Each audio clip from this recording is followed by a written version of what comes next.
American Pacific Islander Nurses Association of Nevada presents Healthy Mondays with AAPINA of Nevada. Start the week healthy and right with interesting conversations on living a healthy lifestyle. And now, your Healthy Mondays host, Dr. Mary Faye Axon Armstrong. Good evening, everyone. Magandang gabi po sa inyong lahat. Welcome to AAPINA of Nevada Healthy Mondays. My name is Dr. Ray Serapika, PhD. I'm a board-certified psychiatric mental health nurse practitioner and a tenured associate professor at UNLV School of Nursing. I'm also the current president of AAPINA of Nevada. I'm filling in for Dr. Mary Faye Axon Armstrong tonight, who is away for a much-needed vacation in Hawaii. So aloha, Mary Faye. Don't worry, we're going to take care of your show tonight. Thank you, PHLB Radio, for your dedication to AAPINA of Nevada. Maraming salamat po. Tonight, we will be talking about healthy eyes, healthy vision. Taking care of our eyes can be a priority, just like healthy or eating healthy and investing in some sort of physical activity. Healthy vision can help keep us safe each day. To keep our eyes healthy, normally we get comprehensive eye examination in which an eye care professional will use some sort of eye drops to whiten the pupils to check for the common vision problems and any type of eye diseases. It's the best way to find out if we needed glasses or even contacts, or if we are in the early stages of any eye-related diseases. And speaking of an eye care professional, our guest expert tonight is Dr. Joseph Lau, who is a doctor of optometry, OD. So let me read a little bit of his introduction and we'll get to him. Dr. Joseph Lau was born and raised in Las Vegas. He is a Bishop Gorman High School alum, and he had earned his Bachelor of Science degree from the University of Nevada, Las Vegas. Go Rebels! Dr. Lau graduated from Western University College of Optometry. He had completed internships at various locations, including the Special Populations and Vision Therapy Focus Alderwoods Vision Care Therapy Center in Washington, the Ernest Childers Veteran Affairs Outpatient Clinic in Oklahoma, Villages of Veterans Hospital in Florida, and the Lions East Orange VA Outpatient Hospital in New Jersey. He has participated in multiple community vision projects such as Angels for Sight, Lions Club Vision Screenings, Care Now LA, and the Volunteer Optometric Services to Humanity mission trip to villages in Peru. Upon graduation, Dr. Lau was presented with the College of Optometrists in Vision Development Award for Excellence in Vision Therapy at Western University. He conducts vision therapy and binocular vision evaluations, including technology which analyzes eye movements. How fascinating. While reading, he is actively practicing as an optometrist in the state of Nevada. So good evening and welcome, Dr. Lau. Hi. How you doing, Ray? All right. So, Dr. Lau, would you like to add anything about your background? What inspired you to become an optometrist? Well, let's see. So, as a child, I had pretty bad vision. When I was in second grade, they almost held me back because they thought I didn't speak English. But actually, I couldn't see beyond my arm. My parents, both nurses, kind of slipped through the radar, checking vision. They just felt like it wouldn't be something I would need until I was older. But I actually needed it a lot sooner than later. Oh, right. Okay. What a story. So where do you currently practice? So right now I am an owner of two offices, a part owner of a third office. We're part of the Optic Gallery group, which is a local Nevada group.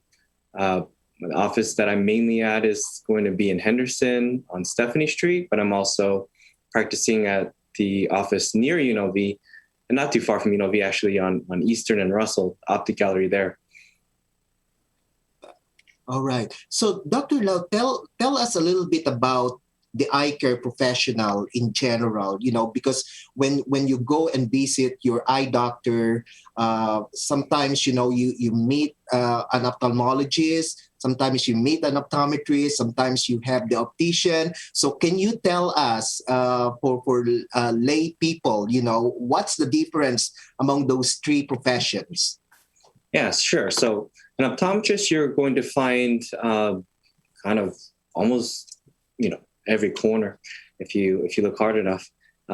Primary care, glasses, contacts. That's what people often associate us with. But we are more like the primary care provider who will refer to a specialist if needed for cataract surgery, glaucoma care. If we see any kind of diabetic retinopathy and other things that we could screen at their comprehensive vision exam. So actually, we're looking for things beyond just your standard vision, your standard eye care. We're looking to see if there's something in the eye that might give us a clue to the rest of the body. All right. And what about an ophthalmologist? So ophthalmologists, they'll do the similar. Well, they'll do primary care, but they're skilled to perform cataract surgeries, any glaucoma procedures, prescribing certain medications that will help with macular degenerations, which require like invasive kind of techniques. So a little bit more specialized care, but along the same lines. And the license opticians that we have. So as far as licensing goes, optometry school is still a 4-year. You do your undergraduate, and then you still do your 4-year program, and then you might do a residency afterwards. Going into a specialty, I did. I worked more closely with docs with vision therapy. Others might work with disease. Others might work with like specialty contact lens for patients who have to use more than the standard contact lens. And then also, what else? You can specialize in pediatrics and geriatrics, low vision as well. Ophthalmologists will work with, you're actually going through medical school, so it's a different degree. So it's a MD or DO degree you go through your standard 4-year undergrad and then your graduate school afterwards, and then your residency. So maybe a little bit more schooling, but you're learning the entire body versus, with optometry, we are learning whole body, but we're focusing a lot more on vision from the get-go. Okay, all right. So yes, those are really good information. But as far as the practice of optometry, Dr. Lau, who regulates the practice of optometry in the state of Nevada? So we have our Nevada State Board of Optometry. So usually there's a few doctors on the board as well as a layperson, so that there's a balance in terms of providing advancement in policies, regulating current policies. Yes, and I believe they have websites, and those websites are really important sometimes for the public, because when they're looking for an optometrist, especially who specialize on this, or let's say pediatric optometry, or sometimes it could be a different language that an optometrist can offer to them. I think those websites are really helpful to the general public in terms of finding the right practitioner for your needs.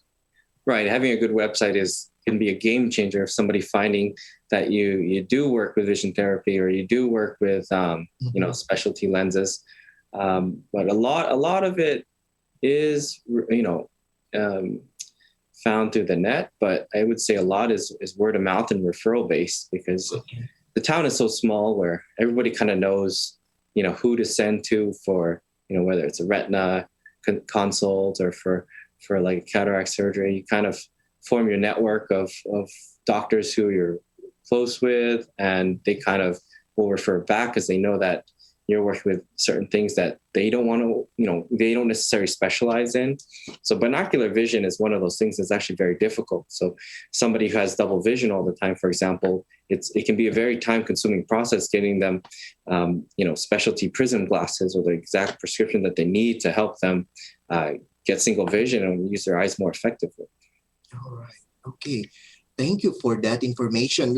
Now, do you have any idea of how many practicing optometrists do we have in the state of Nevada? I don't know that number off the top of my head, but I'll tell you what, it's really hard to find doctors here in Las Vegas because, between 3 offices, I'm trying to make sure we have enough doctors that can cover all the days because, trying to avoid working 6-7 days, which I once had to do, earlier in my career, but hoping not to have to return to. So finding doctors right now is a little trickier than it was a couple of years back. So. Oh, wow. So I guess I would say 200. Yeah. So there is actually a shortage, would you say? And is that because in the state of Nevada, I believe we don't really have a school for optometry. Like you have to go outstate, to get that specialty. Is that right? Yeah. I had to go to California. Next nearest one would be Arizona. There's only about, I don't know how many schools there are now, but I would say about 19 to 20 something versus how many medical schools are there in the nation, right? Mm-hmm. All right. Yeah.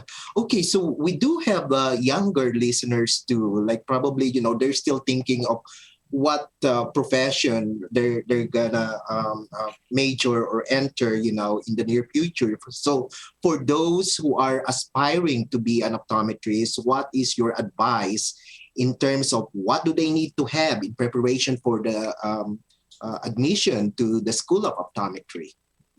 Well, I mean, I would do your research. Thankfully there's social media now, so it's a little bit easier to kind of look things up. You can find an optometrist who, can be active on Instagram or TikTok or whatnot and kind of get a glimpse onto what people do. But aside from that, just looking at your standard websites will give you a good, just Googling things and finding out from computer research point of view. But really, if you could get in with an optometrist and try to shadow somebody, that's probably one of the best things you can do. Or even just getting a job. Like if you're an undergrad, it's a great time to try to find a part-time job, maybe working for an office and trying to really get in the midst of things and get the feel for what it's like to be in the medical field or in an optometry office specifically. So that's get your feet wet is like the best thing that you can do. So with that being said, you can forward any resumes to my manager, which I'll have to give the email to, or the office email to, at the end of this, maybe. Okay, thank you so much for that. So let's talk a little bit more about the importance of having eye examination and regular checkups. So how important really is a regular eye exam, and what age does someone need to have their eyes checked? Well, so a lot of times people will wait until there's a problem. So right now the focus is on preventative care, right? So when you think about your standard checkup, just because you don't feel something doesn't mean there's nothing to be, helped, right? So the eyes actually don't have a whole lot of pain receptors in some of the crucial parts, like on the inside of the eye, the retina doesn't have pain receptors, right? So everything else in the front, like if you scratch your eyes, somebody's going in. But if you have a problem going on where the vision's changing, you're not necessarily going to feel it. You'll see it before you feel it. And it might be kind of progressed before, progressed more than it should have been. For example, glaucoma is painless. You're screened for that every year. You take the visual field test. You play the little video game where you're clicking and finding things in your peripheral vision. That helps detect a lot of things that you may not have otherwise noticed, right? Because how often are we closing one eye and checking there's a difference between the eyes? Not very often. A lot of people don't even realize they have a difference between the eyes until they get their eyes checked. So I would say, it's a good idea to be checked yearly. So I'm going to make the metaphor of like getting your oil changed, right? When you get your oil changed, for your car, yeah, you're getting your oil change, but they're also checking everything. They're checking the instrumentation to see if there's any other services that are coming up that might be needed. So they're looking at the system as a whole. So same thing when it comes to vision. It's like, we're checking your vision. Okay, you're not 20/20. What's the problem? You can't focus on your computer anymore. What's the problem? You're getting headaches when you have to do a lot of screen time or any intensive reading. What's the problem? There might be something underlying beyond, just 20/20 vision. So actually, there's a lot more to vision than just seeing 20/20. It's how you move your eyes. So you might not know that, that headache that you have every single day when you go into work might be resolved by glasses because you see so well, because you're seeing 20/20. You think there's no problem, but there might be a chance that we can help you with something like a blue light filter. Yes, and with all that information that you just said, it resonates with me as well, because like when I was diagnosed with short-sightedness, I was already 18 years old, and from when I started having eye problems, from when I think I was 14 to 18, I thought it was just like a normal part of growing up. I didn't even see, that I see there's a tree, but I really didn't see the leaves of the tree. I just know the shape, right? So by the time I was diagnosed, I was like really high. Dude, you really need to have glasses, for you for you to see. And I started driving at that time too, at age of 16, and that was really dangerous because nobody knew that I had an eye problem. So if you are diagnosed with an eye condition, let's say with regards to an error in refraction, for example, can it be reversed? Because those people, some folks, they believe that if I have to wait for another year or so, maybe my eyes will be normal again. Yeah. So usually it's not like a reversal. So the reason why things are blurry is because, if somebody's vision reverses, usually it's because they were straining so much before. Maybe they were doing too much near work or just straining overall, hyper focusing so much that, when they stopped doing that, their eyes relaxed and they saw better. Usually if you're myopic, it's the length of your eye. So it's like the length of your eye doesn't usually change a whole lot, right? Mm-hmm. It doesn't usually go back. If it's elongating, that makes you more nearsighted technically. So the thing about glasses and dependence, like a lot of times people are like, if I use these glasses, my eyes are going to get weaker and I'm going to need more and more. It's more of a preference. It's like before you had glasses, you were seeing just fine. You were walking around, life was fine. And as soon as you put them on, you're like, oh my gosh, I could see all that. I didn't know I was supposed to see all that. So once you get used to it, your brain likes to see clear image that, that's where that kind of dependence is. It's just like eating good food, right? Once you eat really good food, it's hard to eat like fast food, right? Or it's kind of like when you're watching TV, you watch TV on a flat panel today, like high definition 4K, you try to watch a TV from the 90s, like remember the big screens that had the big old backs and, you try to watch any of those old screens, you're like, oh, how did I ever watch that? It's really hard because we kind of get spoiled by a good view. So it's not necessarily like we're getting weaker. It's just our preference is higher. We like the sharpness. And Dr. Lau, I have some friends, who are now parents, and sometimes we get into this conversation like, they wear contacts, but then their kids probably will have to wear contacts as well. But what age really is, can someone wear contact lenses? Contact lens is probably going to be around, depends on the responsibility of the child, to be honest. But if the parent is helping, and it depends on the situation. If they want to wear it just for sports or for activities, if the parent's contact lens wearer, like if they really are dedicated, like it's competitive sport, then maybe we'll do it at like age 8, as young as that. But honestly, around 10 years old and up is probably a little bit more comfortable. But it really depends on the person. Like if kids are irresponsible, doesn't brush their teeth, doesn't clean their room, how well are they going to maintain a contact lens that's going to sit in their eye? Because the trouble is that if they're not maintaining the cleanliness of it, then, it can lead to an eye infection, lead to a bigger problem than just not seeing, right? Correct. Yeah, so it's not just like you know how to insert and remove, but also No. how to maintain the Yeah. contact lenses and everything. You know. The hygiene, absolutely. Yes. Yeah, Yes. for one thing, it's like the eyes don't feel like once you get desensitized by the contact lens, right? When you first put a contact lens in, you feel that, right? Like give it a year or two, you barely feel that it's there. You forget it's there sometimes. So with that being said, like if there's something wrong with the eye, you're getting pain because of the contact lens, because there's a minor infection, or there's you have a little rip in it, or something's wrong with it. Like sometimes you'll just kind of power through it because you're not so sensitive to it anymore. So pain being kind of our signal that something's wrong, we're ignoring that pain, so that's where it becomes trouble. Yes, and with what we have right now, you know, with we're still in the pandemic with the COVID-19 pandemic, and all these modifications that we did to our lives, you know, in recent months. A lot of people are doing a lot of Zoom meetings. They spending too much time in computer. So, what recommendations can you give our listeners in terms of protecting their eyes from, computer glare, from too much exposure to these electronic devices? So I like the blue blocker for a lot of patients. So that's an easy one. Everybody's kind of paid more attention to that. There's a lot of third parties that have jumped on bandwagon and creating their own products. But honestly, like you don't know what you're going to get. Like if you try to order something on Amazon, you Right. get three different manufacturers. They're not all equal, right?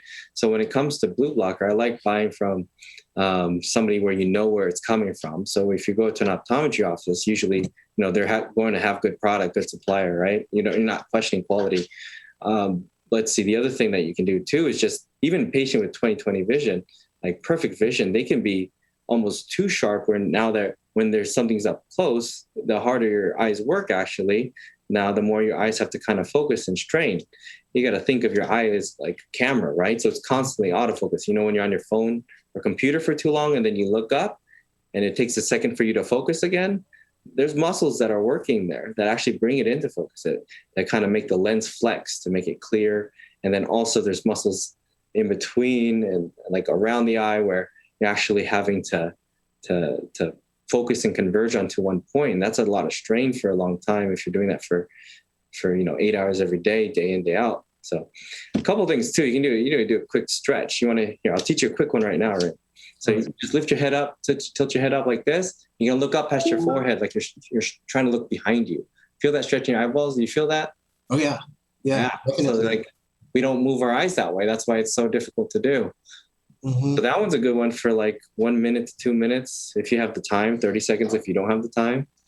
The other thing too is that our eyes tend to get dry. So the longer we stare, there's actually a lake that's sitting on the front of your eye. It's just actually just dehydrated because you're staring, not blinking. So when you blink, it's like a windshield wiper, and you'll notice it'll smear and then clear sometimes for some people, or for those that are lucky that have like just naturally very watery eyes. It's gonna, they're actually just getting enough fluid, either because it's compensating because actually what happens in the desert is people with really watery eyes, sometimes that's dryness. So they're actually overproducing moisture to make up for the constant dehydration that's going on when you step outside. Good information. Oh, speaking of the desert and the sun, and we live in this beautiful city of Las Vegas, where we have like almost 360 days of sunshine. And we always advise people to wear sunglasses when they're outside. But how important is the quality of sunglasses? Like, we know that we can get sunglasses almost everywhere. Like, we can go to convenience store and grab one. We can even go to a supermarket and grab one. But there's also quality sunglasses that we can avail from optical store and from the optometrist office. So what kind of standards are we looking at, Dr. Lau? So ideally, let's see, what's a good one for this? Ideally, you want to get something that's polarized, right? So polarized is the best.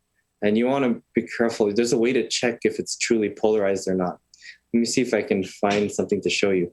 But oftentimes what vendors will do is put on a sticker that says UV and polarized protection, and really doesn't have a whole lot. So you got to be careful with that if you're buying like off the street or something, or at a market, like at an secondhand market or something.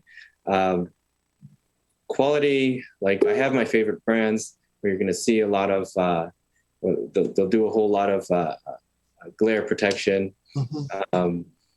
Hawaii has a manufacturer, Maui Jim, that's actually probably the best one. I don't know if I should be mentioning names, but that's one of my favorite ones because it blocks the light from the top and the bottom in a polarized fashion.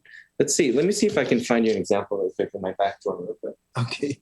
All right. So while Dr. Lau is doing that, so, listeners, we have so much information that we're getting from him. And it's not only like, we are trying to protect our eyes from the glare of the sun, but are we also using quality lenses, because as he said, we are using it for outdoors, for driving, and we don't want any type of aberrations in our sunglasses as we wear those protective sunglasses.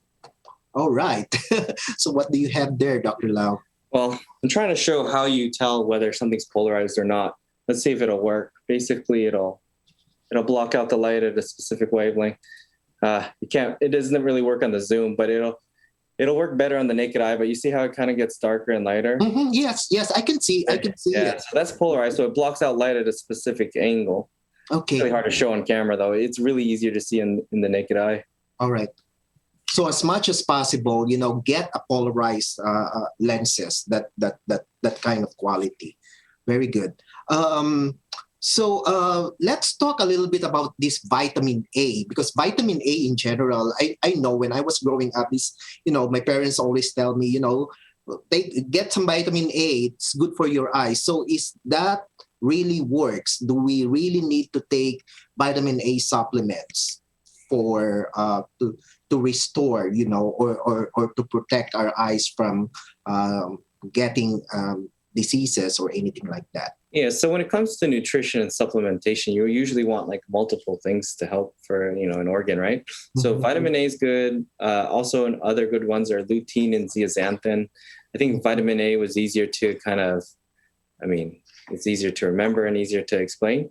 But, everyone thinks carrots are the best to eat. That's the myth, right? But really, I think things like squash is going to be better. So like Filipino, right? So ampalaya, the bitter gourd. that stuff's going to be better for you than a carrot, actually. So squash, pumpkin, anything that has a yellowish and orangish to it, even though more the yellow, I think, is better. All right. Okay. All right. So let's dive in, because June is actually a cataract awareness month.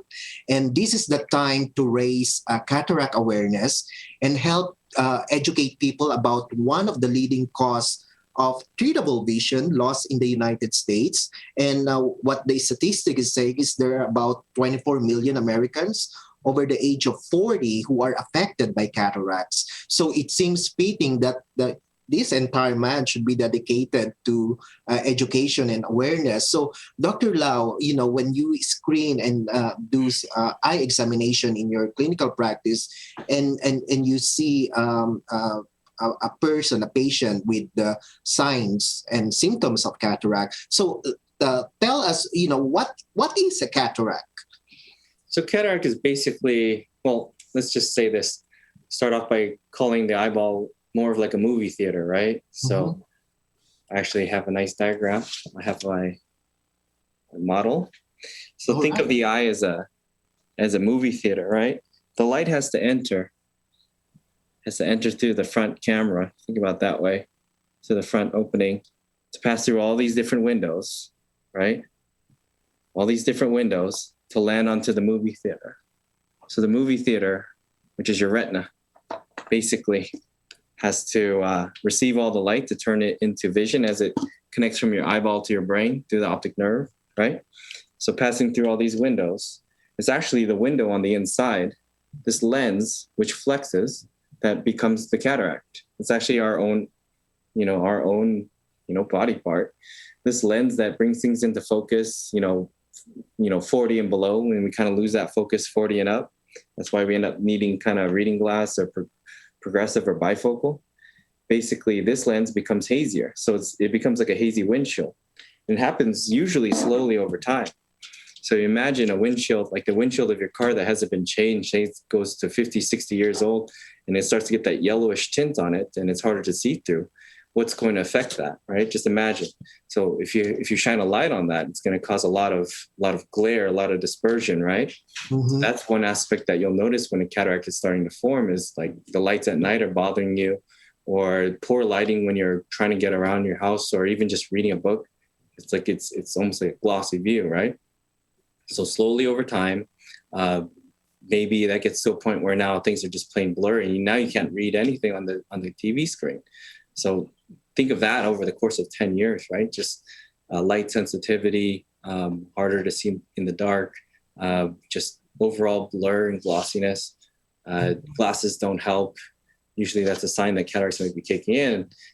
The thing is that it's easier to detect if you're going to your regular exam, because it's a matter of, okay, is it starting? Then you look inside with our scopes. We see that it's starting, and we tell the patient, you might have the start of it. We'll just watch it every year, and then it's easier to keep track of it every year versus, if somebody's only going to pop in for the exam every 5 years, then they might have a big leap in between and we won't even know. All right. And Dr. Lau, who are these patients who are at risk for cataract?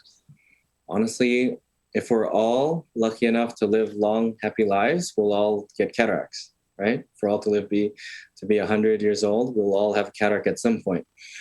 So usually the ones that are high at risk are usually like, I want to say 55 and up, but honestly, I'd say it's more like 60 and up. Mm-hmm. And everybody's a little different. Some people advance quickly. Some people don't advance. Some people, I've seen patients in their 80s that have never had cataract surgery and they see 20/20. They're just fine. So everybody's different. Just that's health in general, right? Like you have the general scheme of things, but you'll find always outliers, right? I have a friend, he's 30, 37, 38, and he developed a cataract in one eye and nothing in the other. So it's just, you're going to find rules you're going to find people that break the rules, right?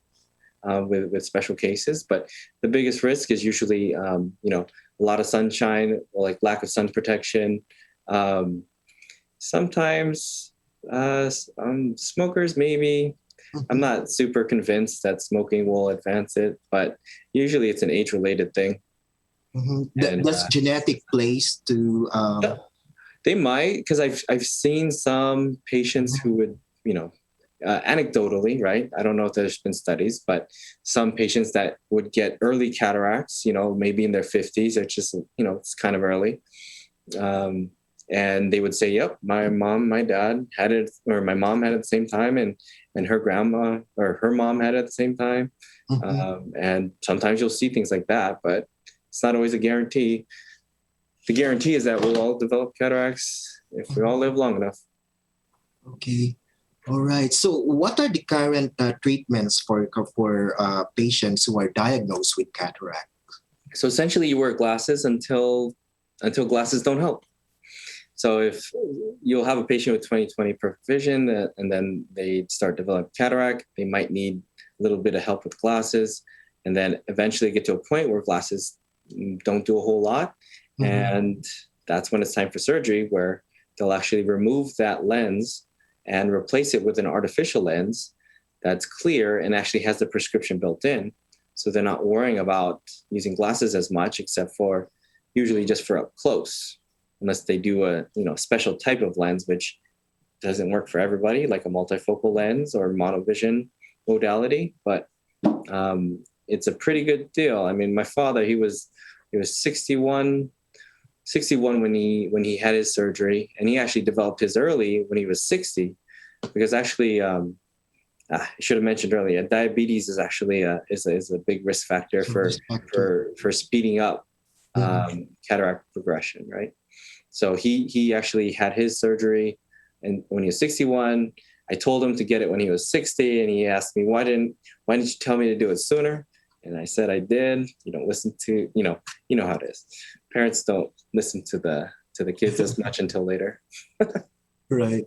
And as I'm reading the literature on cataract too, there is this phenomenon, they called it a second sight phenomena.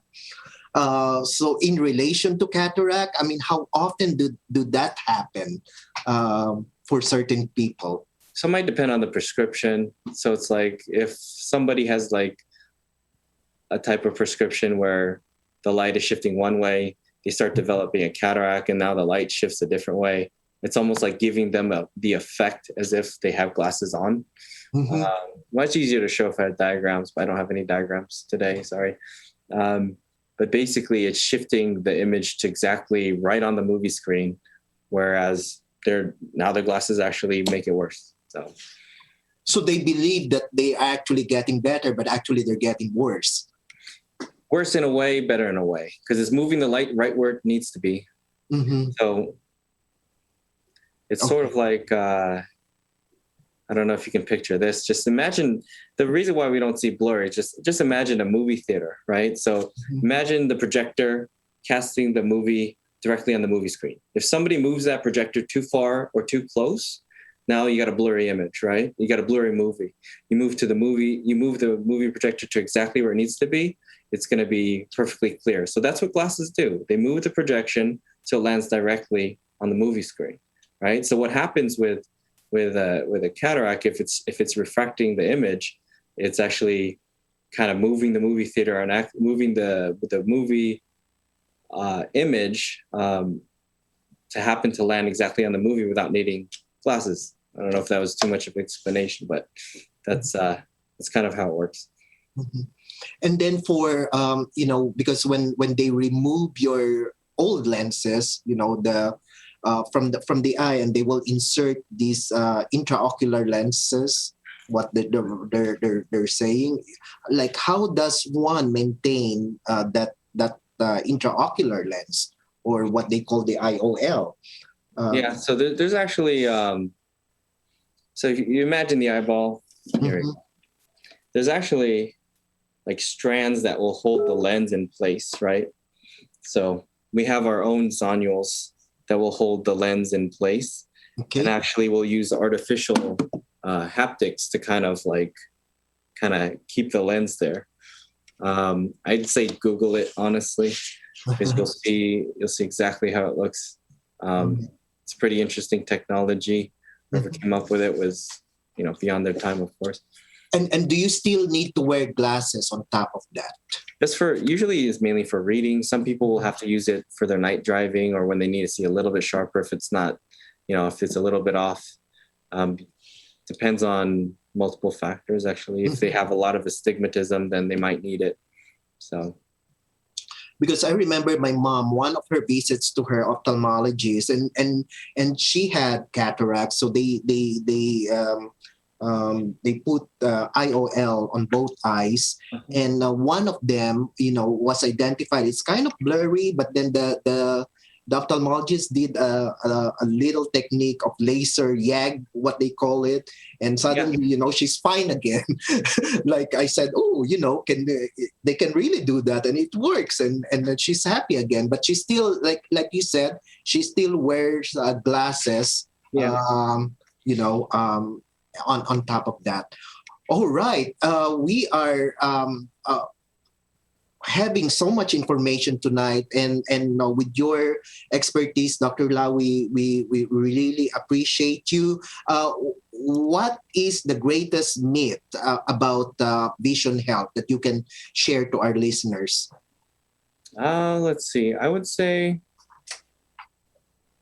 there's a couple. I mean, I mentioned one of them was the carrots. Carrots are not necessarily the best food to eat for your eyes. But also that wearing glasses make your eyes worse. One of the big things is using glasses is going to make your eyes worse. And it's one of those things that if you don't wear glasses, your eyes are probably going to get worse anyway. If you do use glasses, did they advance how quickly it got worse?